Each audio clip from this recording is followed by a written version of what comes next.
बच्चों, अब हम पढ़ रहे हैं temperature dependence of resistivity. Resistivity पे टेम्परेचर का क्या रिलेशन है बेटा। ठीक है, ये हमने आपसे डिस्कस भी कर दिया था कि the resistivity of a material is given by rho equal to M upon N E square into tau. ठीक है, where tau is the relaxation time and N is the number density of charge carrier, मतलब number of electrons per unit volume. Now number one, metallic conductor. For most metals n is fractionally independent of temperature, practically independent of temperature। n से ज़्यादा कैसे बढ़ जाएगा? Number of electron temperature बढ़ाने से बढ़ जाएगा क्या? नहीं बढ़ेगा। तो ठीक है, तो प्रैक्टिकली इंडिपेंडेंट ऑफ टेम्परेचर होता है। Number two, an increase in temperature increases the amplitude of vibration. Vibration को बढ़ाएगा, टेम्परेचर बढ़ेगा तो वाइब्रेशन बढ़ाएगा ऑफ ए लैटिस। ठीक है, लैटिस से वाइब्रेशन बढ़ेगा। एटम्स आयंस विच रिड्यूसेस टाउ, टाउ को क्या कर देगा? डिक्रीज कर देगा। ये हमने आपसे डिस्कस किया था बेटा जूम पे। That is tau decreases with rise in temperature as collision of electron with ions becomes more frequent, thus rho increases with rise in temperature as T approaches absolute zero. बेटा T जो है absolute zero पे the resistivity reaches finite value. जब temperature zero भी हो जाता है तब पर भी रेजिस्टिविटी होती है बेटा। ठीक है, टेम्परेचर जब जीरो हो जाता है तब पर भी रेजिस्टिविटी होती है। ठीक है, टेम्परेचर और रेजिस्टिविटी का अगर ग्राफ बनाए तो this is temperature and this is resistivity, तो इसकी वैल्यू एक होती है। Temperature T equal to zero हो गया, फिर भी रेजिस्टिविटी उसमें होती है and this resistivity is rho naught, उसको हम रो नॉट से डिनोट कर देते हैं बेटा। ठीक है, मतलब टेम्परेचर जीरो होने से रेजिस्टिविटी जीरो नहीं होती है। रेजिस्टिविटी उसकी प्रॉपर्टी है बेटा मटेरियल की, तो वो रहेगी ही रहेगी, लेकिन उसकी वैल्यू कम हो जाती है वहाँ पे। ठीक है, और उसकी जो temperature T equal to zero पे जो रेजिस्टिविटी होती है उसको रो नॉट से डिनोट करते हैं।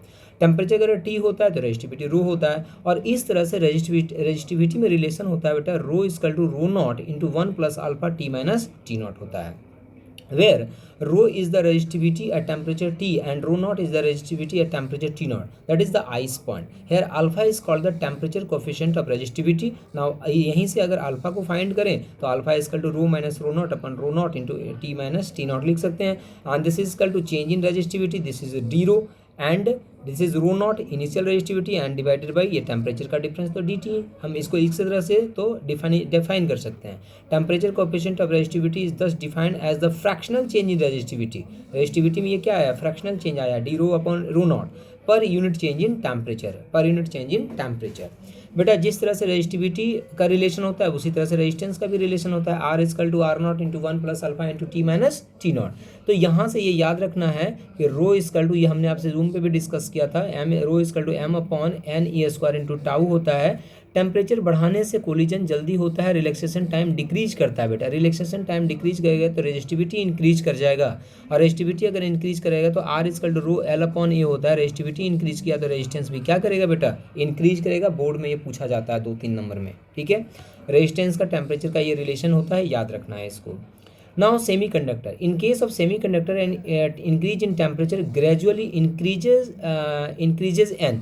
तो n इंक्रीज करता है। हमने बताया था ना कि सेमीकंडक्टर में कोवेलेंट बॉन्ड होता है, टेम्परेचर जब बढ़ाते हैं तो कोवेलेंट बॉन्ड ब्रेक होता है, वहाँ से इलेक्ट्रॉन बढ़ जाता है एंड टाउ डिक्रीज करता है। तो इलेक्ट्रॉन जब बढ़ जाएगा तो वहाँ पे जो रेजिस्टिविटी है उसको हम बोलते हैं डिक्रीज कर गया, मतलब कि रेजिस्टेंस डिक्रीज किया है। जैसे रो इक्वल टू कितना है? M upon N E square into tau. N बढ़ गया तो रो क्या हो गया? घट गया। तो आर इक्वल टू कितना हो जाएगा? रो एल अपॉन ए, तो रो घटा तो रेजिस्टेंस भी घटा। तो इस तरह से सेमीकंडक्टर में रेजिस्टेंस की वैल्यू क्या होती है बेटा? घट जाती है। ठीक है, याद रखना है। इंसुलेटर में कुछ ऐसा होता ही नहीं है, they have practically no free electrons and as such have very high resistivity, however with the rise in temperature rho decreases. जब बहुत ज़्यादा टेम्परेचर इंक्रीज कर जाते हैं तो रो डिक्रीज करता है due to availability of electron but not as rapidly as in case of semiconductor. मतलब कि सेमीकंडक्टर में तो बहुत जल्दी से ब्रेक होता है, कोवेलेंट बॉन्ड और इलेक्ट्रॉन मिलता है, लेकिन यहाँ पे ऐसा नहीं होता है। In case of an ideal insulator n equal to zero, so resistivity equal to infinity. Now the very important combination of resistors. ठीक है, कम्बिनेशन ऑफ रजिस्टर्स क्या है बेटा? जैसे कैपेसिटर में हमने पढ़ा था वैसे उसी तरह से यहाँ पे भी कम्बिनेशन ऑफ रजिस्टर है, सीरीज में और पैरेलल में, और ये बेटा आपने 9th 10th में भी पढ़ा होगा। ठीक है, अब सबसे पहला है रजिस्टर इन सीरीज।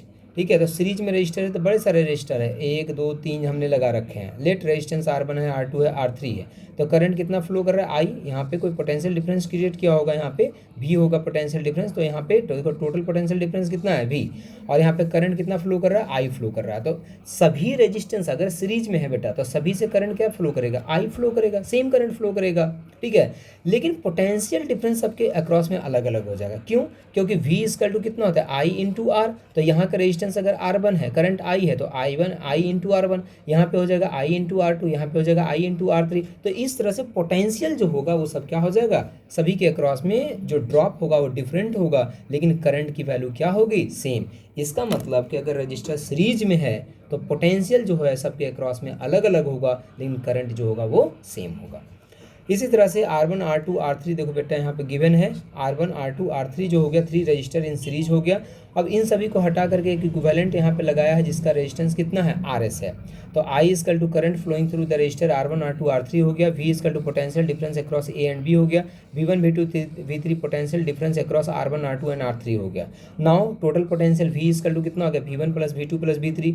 यहाँ पे जो ड्रॉप होगा पोटेंशियल V1, यहाँ पे जो ड्रॉप होगा इसके अक्रॉस में V2, यहाँ पे जो ड्रॉप होगा V3। तो टोटल कितना हो गया, V1 plus V2 plus V3। और वो किसके बराबर होगा, जो आपने अप्लाइड किया था V पोटेंशियल के बराबर होगा वो। तो बच्चों यहाँ पे V equal to V1 plus V2 plus V3 है, ठीक है। तो टोटल जो पोटेंशियल है V1 plus V2 plus V3 के बराबर होगा। तो V1 equal to I into R1, क्योंकि करंट तो I ही फ्लो कर रहा है। V2 equal to I into R3, V3 equal to I into R3। And अगर इन तीनों को हटा करके एक कैपेसिटर लगा दिया जिसका कैपेसिटेंस, अगर इसका कैपेसिटेंस आपका RS है, तो करंट कितना है I, पोटेंशियल V और रेजिस्टेंस कितना है RS। तो V equal to I into RS हो जाएगा। जो V equal to V1 plus V2 plus V3 था वैल्यू पुट कर दीजिए, तो RS equal to R1 plus R2 plus R3 हो गया बेटा। Hence when a number of resistors are connected in series the total resistance is equal to the sum of the individual resistance. Now अब है बेटा registers in parallel. देखो ये parallel में हमने कनेक्ट कर दिया इसको, ये पोटेंशियल डिफरेंस V से इसको कनेक्ट कर दिया। तो देखो बेटा तीनों रजिस्टर के अक्रॉस में पोटेंशियल कितना होगा, V ही होगा। इधर भी और इधर भी दोनों के एक ही पॉइंट पे कनेक्ट कर रखा है ना रजिस्टर को, तो पोटेंशियल क्या होगा, सेम होगा। लेकिन करंट जो I फ्लो कर रहा था इसमें I1 चला जाएगा, इसमें I2 चला जाएगा, इसमें I3 चला जाएगा, करंट डिस्ट्रीब्यूट हो जाएगा बेटा, ठीक है। और इसको हटा करके अगर एक रजिस्टर लगाया तो यहाँ पे RP नाम दे देंगे इसका, पोटेंशियल भी करंट I। अब देखो तो यहाँ पे करंट सेम होगा, मतलब I इक्वल टू हम क्या लिखेंगे, I1 plus I2 plus I3 लिखेंगे यहाँ पे, ठीक है। I1 plus I2 plus I3। R1 R2 R3 register हो गया, I1 I2 I3 क्या हो गया, करंट हो गया तीनों रजिस्टर में। I हो गया total current flowing A to B। V हो गया आपका potential difference. Now I equal to I1 plus I2 plus I3। Now V equal to I1 into R1, V equal to I2, क्योंकि potential तो same है ना भाई, potential तो same है ना। करंट इसमें I बन गया तो I बन गया, तो potential V equal to I1 into R1। फिर पोटेंशियल इसका भी सेम है तो V equal to I2 into R2, V equal to I3 into R3। ये तीनों लिख दिया यहाँ से। नाउ I1 I2 I3 निकाल लिया यहाँ से। RP मान लिया कि अगर तीनों रजिस्टर को हटा करके एक रजिस्टर लगाते हैं तो उसका रेजिस्टेंस कितना है, RP है इक्विवेलेंट का, ठीक है। तो उस केस में I इक्वल टू कितना हो जाएगा तुम्हारा V equal to I into RP हो जाएगा। So this is I equal to V upon RP हो गया। I इक्वल टू क्या था हमारे पास, I1 plus I2 plus I3 था, वैल्यू पुट कर दी यहाँ पे। तो V upon RP equal to V upon R1 plus V upon R2 plus V upon R3, V cut गया यहाँ से, तो 1 upon RP equal to 1 upon R1 plus 1 upon R2 plus 1 upon R3। मतलब कि अगर पैरेलल में connected हो बेटा रजिस्टर तो रेजिस्टेंस की वैल्यू कितनी हो जाएगी, 1 upon RP equal to 1 upon R1 plus 1 upon R2 plus 1 upon R3। Hence, when a number of resistors are connected in parallel, the reciprocal of